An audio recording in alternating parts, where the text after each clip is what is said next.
MDMAയുമായി Palakkad town south police പിടികൂടിയ കപ്പിൾസാണിത്.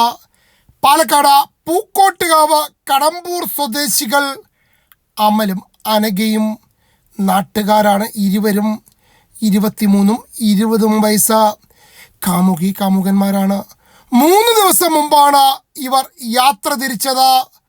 ആദ്യം പഴനിയിൽ പോയി പ്രാർത്ഥിച്ച് തലമൊട്ടയടിച്ചു. പിന്നീട് ഇരുവരും ബംഗളൂരുവിലെത്തി. സിന്തറ്റിക് മയക്കുമരുന്നായ MDMAയുമായി പാലക്കാട് കോട്ട മൈതാനത്ത് നിൽക്കുമ്പോഴാണ് സൗത്ത് പോലീസ് പിടികൂടിയത്.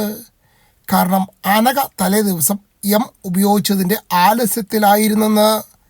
കൂടുതൽ പരിശോധിച്ചപ്പോൾ പോക്കറ്റിൽ നിന്നും കണ്ടെടുത്തു. അമലിനാണെങ്കിൽ കാര്യമായിട്ടൊരു തൊഴിലുമില്ല.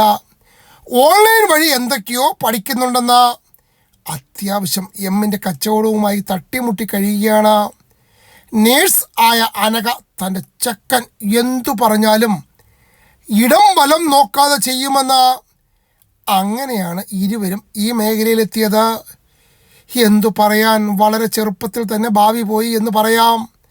നമ്മുടെ ജയിലുകളിൽ നിലവിൽ കപ്പിൾസിന് ഒരുമിച്ച് താമസിക്കാനുള്ള സൗകര്യമില്ല.